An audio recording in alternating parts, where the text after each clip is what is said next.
There's a lot that I love about Carbondale. I love, as we heard before, the camaraderie of the people within the town. I love, my particular neighborhood and the different neighborhoods here where, you go outside and you talk to your neighbors. And I'm a dad of younger kids where they're outside playing and going, and you almost have that feeling of, those neighborhood community members are like your family. I feel my kids are safe. They're like out riding their bikes. Neighbors are watching them. I like our downtown atmosphere as we see, transition and changes from my commerce side of role. Smaller businesses, people investing into our community is fantastic. I enjoy, what I really like about the community too is, the different groups that make up our community that are volunteers. As you can see, if you're out in our community, flower pots that are placed up and down Main Street and Church Street and stuff with flowers that were donated by a community member to other community members who, put the time and the pride into, making downtown look fantastic. I really, I feel safe in our community with our, police force. I've chosen my kids to be raised here and go to school here. So that's a big part of, why I really like Carbondale. I feel, safe, the community involvement, the small businesses, restaurants, activities for the kids, the Carbondale YMCA investing into our community for more activities for adults and kids. From the chamber side, we try to create different, community activities that are more so, that help the businesses by bringing community into our downtown. So we're doing, social events, but it brings these people into our downtown, which we hope patronize our restaurants and, the small shops and the, new coffee shops, and you need to get your oil changed, stuff like that. You and meet and greets with people and stuff like that. We encourage the whole community to come.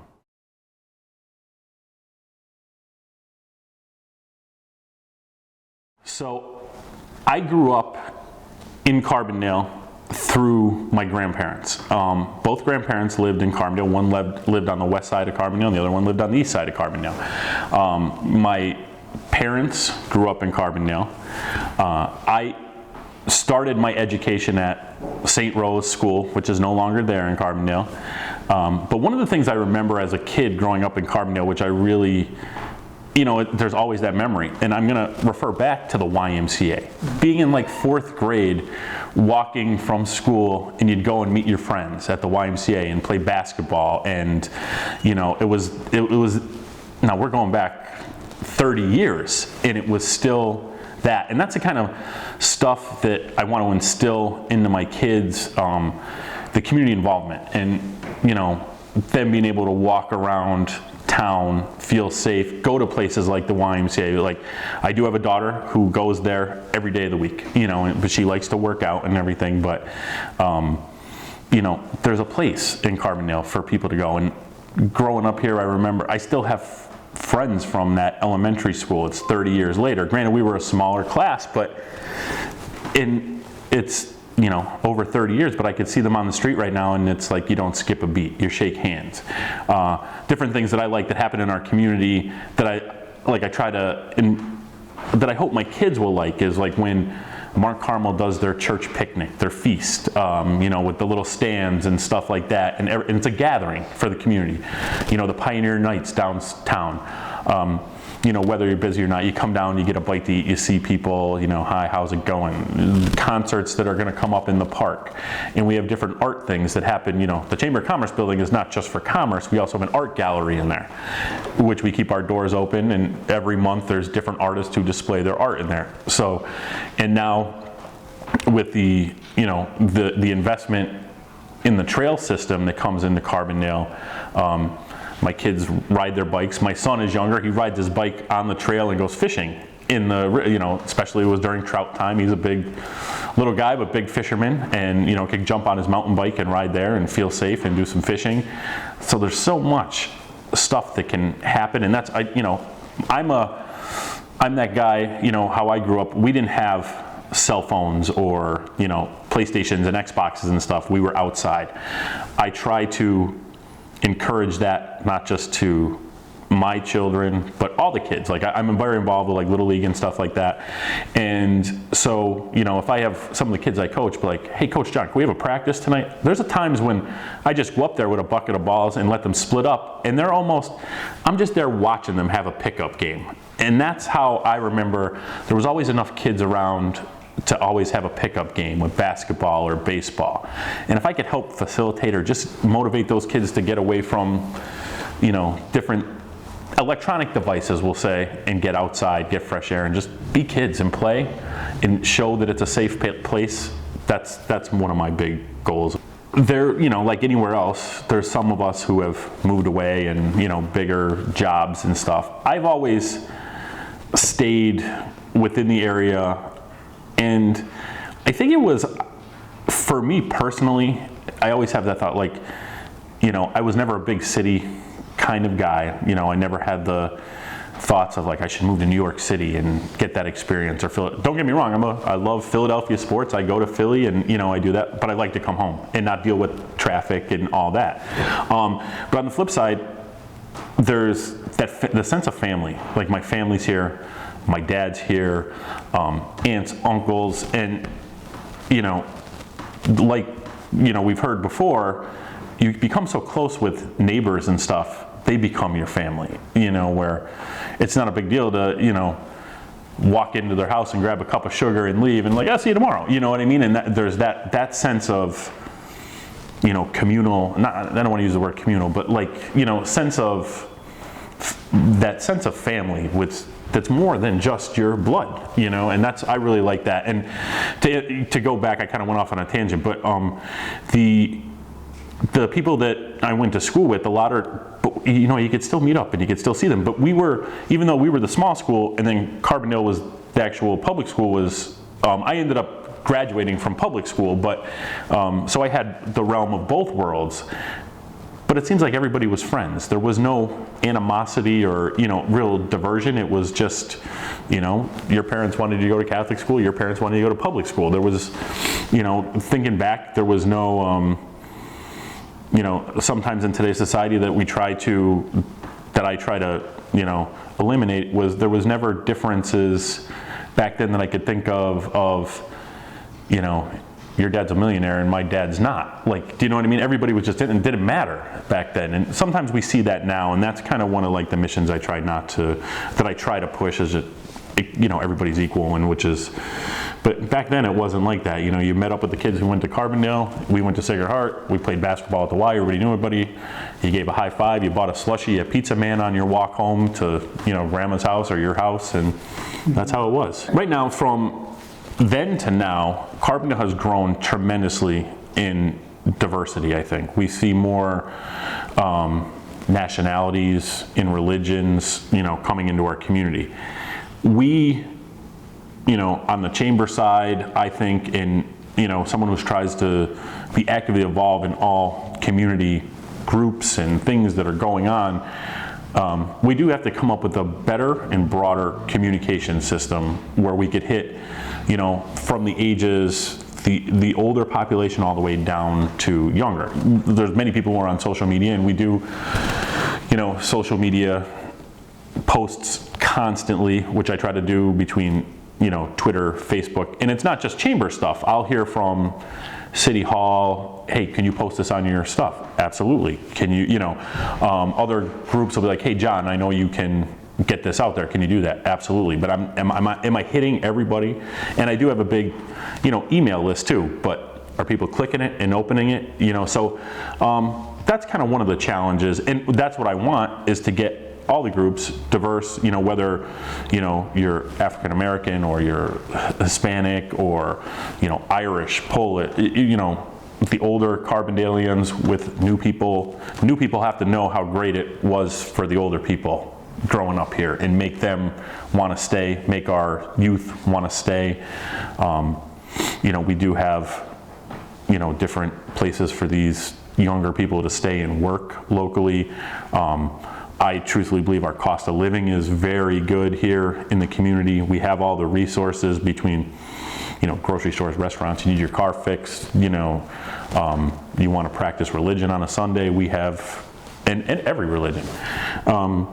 So one of the things I do with the chamber too is, as many as you know who are on social media, I check into places as the chamber, whether I'm eating at one of our, the Bedmar, or picking my daughter up from the YMCA. Tonight I might go up, there's a couple Little League games, and the Chamber of Commerce is at Carbondale Little League field. So it shows a presence that, we're out in the community and doing stuff. And then if people start following our page, hey, maybe they will come down. Maybe more people will come down and see the parks. So what I do a lot with that is I hope it's a word of mouth thing too, for those who don't follow social media, who are not on their computers and don't know, but I might not see you for a couple of weeks and be like, hey Gus, we're having a park, or I just saw on social media John's having concert in the park tonight, what are you doing? Why don't you bring your family up, and stuff like that. So I'm hoping that kind of stuff happens. And with that, I would like to see more community involvement from our younger, when we put up all the Christmas trees and stuff, we have some volunteers that come out, and they're all great. Just like to get some more newer, younger blood, in there to keep stuff that we're trying to accomplish going more into the future, and even make it better. A lot of these kids are, I'll admit, they're smarter than me now with these computers and stuff. I'm getting old, and they know how to get the word out.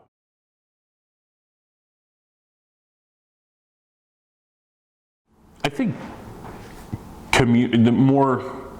as much as we do, and we do a lot compared to other communities, I think, with community engagement, to make it better is just to get the people there and get them talking to each other, shaking hands. I don't want to use the word, but almost like community networking. Do you know what I mean? We offer different things, for our businesses, for our people.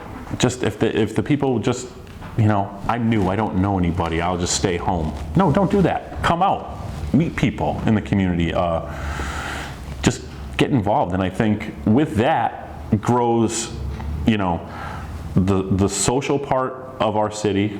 It'll grow our economic part of our city when more people are, patronizing downtown and stuff, which helps the commerce of our small businesses. And then once, someone might see that and be like, hey, they need hey, there's an open storefront. Maybe I can make that work there. And when we show more, I think that would make it better. If, more people, I don't think there's a fear factor, but with our newer population, we're here with open arms. Just come, get involved.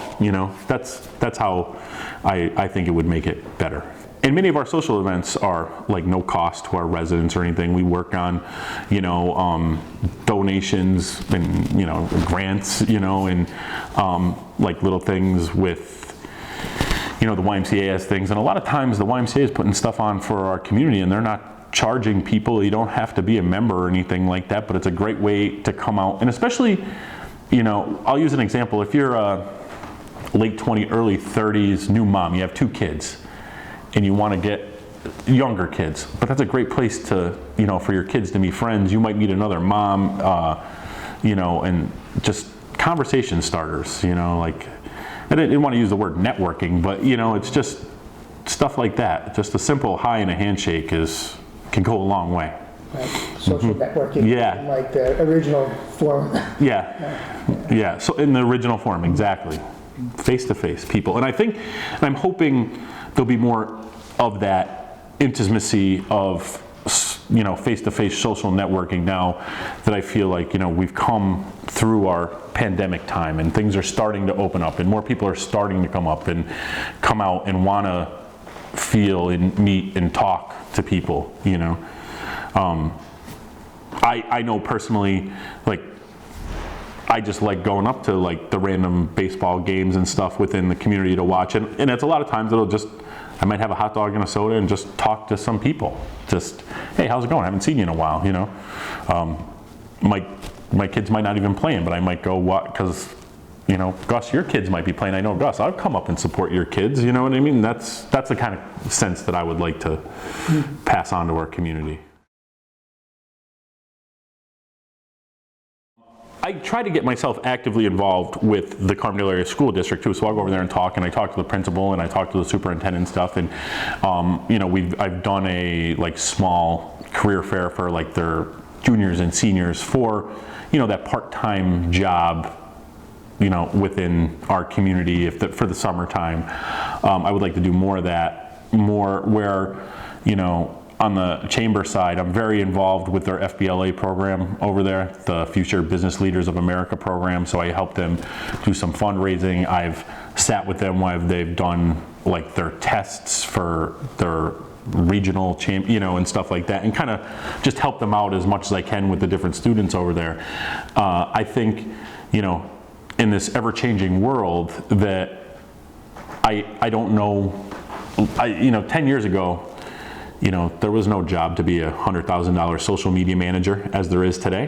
Where are we going to be in the next 10 years? So I'd like to, from a commerce side, figure that out, or, you know, talk to experts or people who see trends and maybe integrate that into the commerce side to get our younger population to stay here and keep our community thriving.